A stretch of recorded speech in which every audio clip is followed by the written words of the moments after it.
Hello, SNP here with Cockroach Entertainment. We are now on take 5 of figuring out if I can get this recorded. The tech bane is running strong today, and while the first recording I did work wonderfully for recording's sake, everything worked. When I reviewed the video, all that the software recorded was a black screen and a white mouse jumping around to various points, showing off the various intricacies of each race. So, gonna need to go ahead and see if I can get it to work this time. The best way I've found that I can actually show off the traits is to boot up a game and show off all of them in-game at the beginning. The problem is starting up 7 games and closing 6 is a little more than Star Ruler 2 likes to do, and I end up crashing it. So what we're going to do is I'm going to explain it here, and I am going to jump over to, let's go ahead and get the design sandbox loaded, to the design sandbox to show off anything that needs shown off. So I digress. Let's go back into here. Alright, Tarakin, they're pretty basic. I'm not going to explain them. If you know how the game mechanics work, that's how the Tarakin function. Oko. So these are your plant race. They have sinew for their ships, which if we hop over here, I can show off real quick. It is a system that needs to be entirely connected. I can't do that. 70% of it needs to be destroyed before the ship is destroyed. Also, well, no firing arcs here, but it counts as invisible for firing arcs. So you can armor up a missile turret all you want and not affect it actually shooting. Very powerful. You'll notice their interior space is lower. That number is 128 for normal ships. Other things of note, the fact that this is a bunch of control means it repairs relatively quickly. And my phone made noise. I think that's everything for that. Let's go ahead and just look at this. It's my day off, and who knows, it could be something related to work. Is this important? 1, 2, 2, 2, 2. The question is, how long has the AC been broken at work?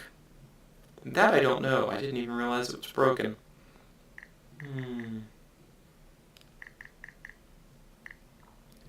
Guess we'll just tell them it's news to me.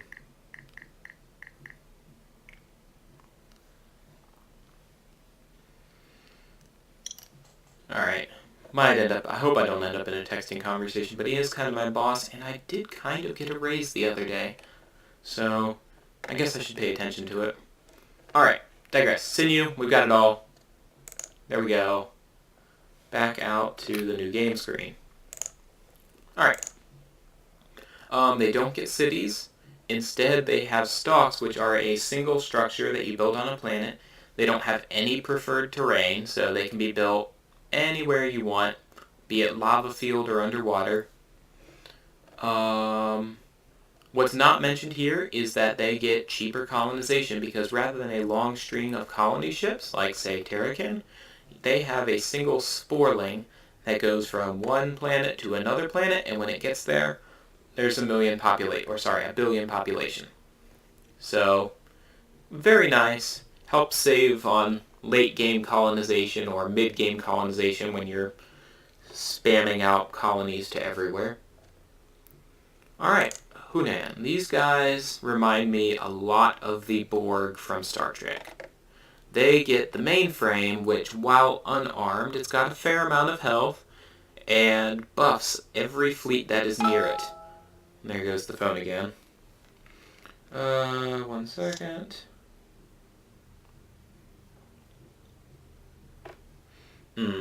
Apparently it's now 80 in the office. I guess it's a good day to have off.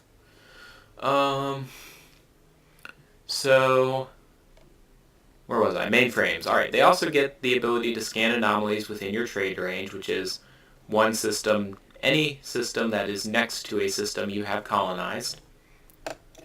You get the control computer and the emergency supplies. Control computer gives you more control per hex, but costs power.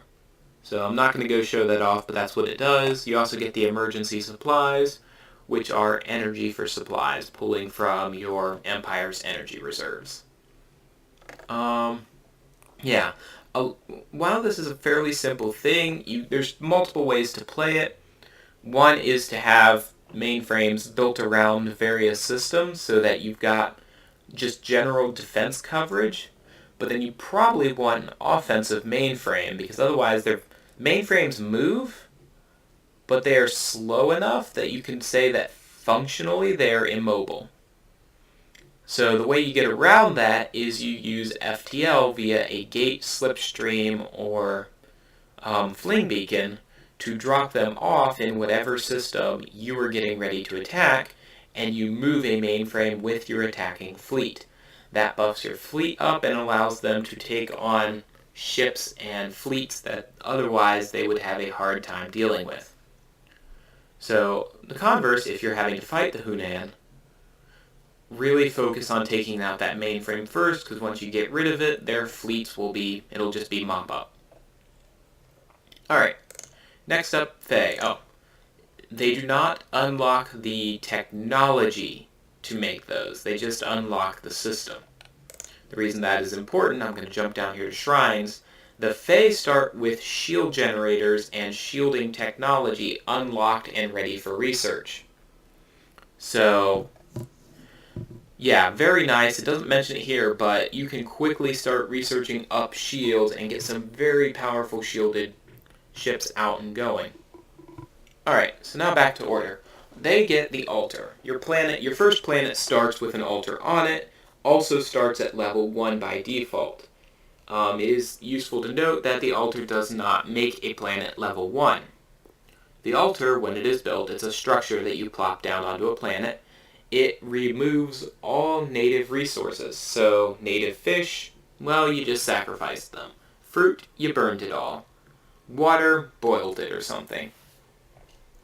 So, it'll get rid of all of those native resources, so you want to try to pick a planet that is, well, you want to pick a big planet because altars level and, I guess, cover, protect, worship for, serve more population, the higher level that the altar is. So, you want to put it on a fairly big planet so that you've got room for the civilians to build their little production structures, and you want to be able to build cities to buff the pressure capacity that you can handle. Ways of looking for planets that are that size are the obvious choices of moons and Great Plains, but specifically looking at the Great Plains because they don't have any native resources that get sacrificed when you build the altar. I think you lose a development bonus, and that's it. But overall, Great Plains are built for this. Another interesting thing is, late game, there is a technology that, if this is the tech web, it's kind of up in this area, artificial planetoids, that can build structures that level up the planet. Those are ideal for altar planets because you are able to make an altar that levels itself up without sacrificing resources.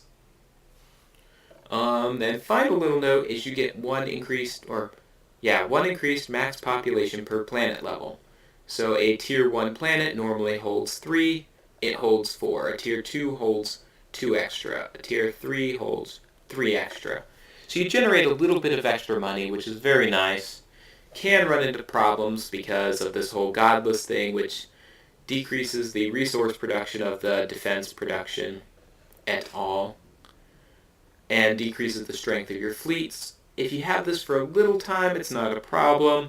If it goes on for a while and you keep expanding, you're going to be harming your ships significantly. Alright, Tsar. The Tsar are probably the closest thing to Tarakin. The only difference they have is they have star temples instead of outposts. So outposts, if you remember, are your basic defense structure. You build one per system. The more that you have around, they build a defensive network. Star temples spit out missionaries. And so missionaries go to planets and give them the status of evangelized. any planet that is evangelized gives you, the Tsar, now it says, okay, digressing, friendly planets. Friendly is anyone you're not at war with. So, anyway, missionaries go to planets, and any planet they visit and evangelize gives you, the Tsar, one influence stake in that planet.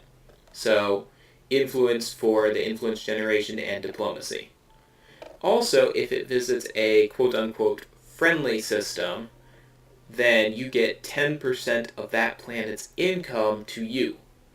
So you get a fair amount of money that way, and you're getting the influence, so that maybe you can spend that to just straight up annex the system, keep systems protected, a lot of fun things you can do with them. If you're fighting them, they're a good one to just have a friendly war with to prevent to prevent missionaries from coming over, but overall, they play as a standard race, play very close to Tarakin. Alright, monos. These two are the not recommended for beginners, but are incredibly fun.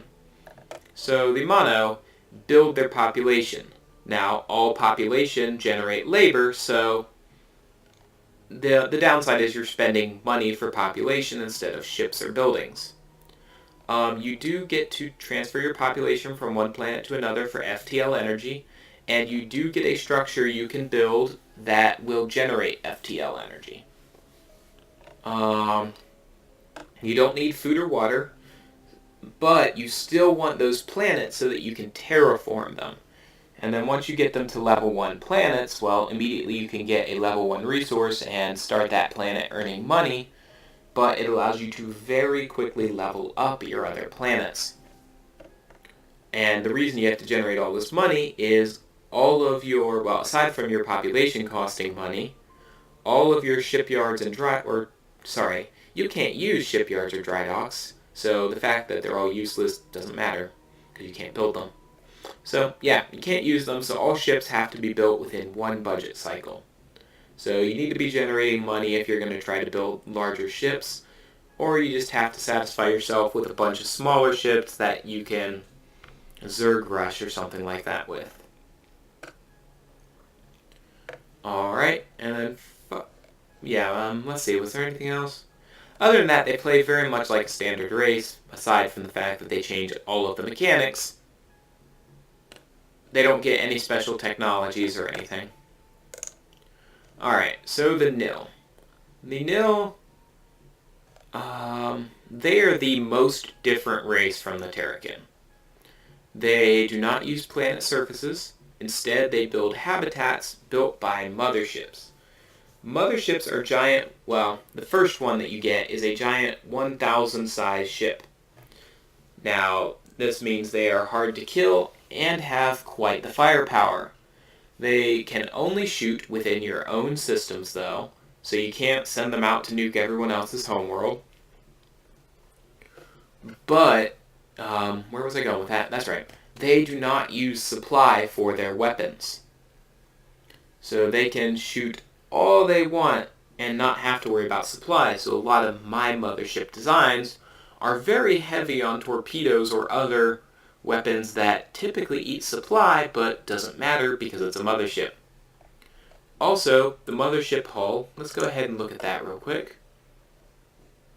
Let's get some more use out of this design sandbox. I don't have a mothership here. Let's see. Where's my import button? Why am I not seeing it? Create design. There it is. Import designs.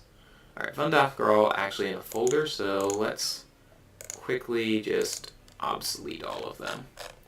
That will get rid of them and force them back into their folder, the way I have it set up.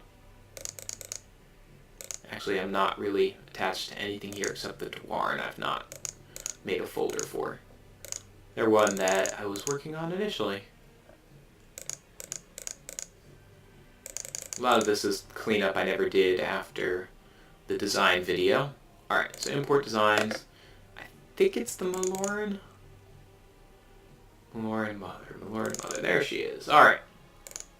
So it's got a nice little composite armor here. I was not too concerned with it being fast, because fling or something, but mothership hull. So right there is the maintenance for this mothership at size 1500. Right there is the normal size. Also look, the interior space has changed. So the maintenance is much higher, and build cost is build cost is higher, more interior space. So the mothership hull fixes that. Also, for each population in the mothership, I think it's 15k money you make. So motherships also begin to help cover themselves in terms of cost. Oh, excuse me there. Alright, so mothership hull, very nice. They get labor, and if they're in orbit of a planet, I think they need to sit there for like a minute or two. But eventually they will pick up the labor of the planet, and you can use that for all sorts of wonderful things. Habitats that the mothers build. Let's go ahead and hop back over to the new game side real quick. The habitats are microstations that orbit a planet. They are all decently well armed, and higher tier planets are very capable of defending themselves against pretty concentrated fleet attacks. The downside is your population is out there for enemy fleets to shoot. So if you're not protecting them correctly, your lower planets will just get steamrolled by an enemy's fleet, and they will starve you out of your higher level planets. It does say down here that resources produced in orbit, so you don't need pressure capacity. When I've played them, you still need it, but it queues off of population, and it seems to be a higher queue rate. So there is still a pressure capacity mechanic, but everyone gets it. You don't need cities or anything for it. Let's see, was there anything else? I think that covers the nil. Nili? However you pronounce it.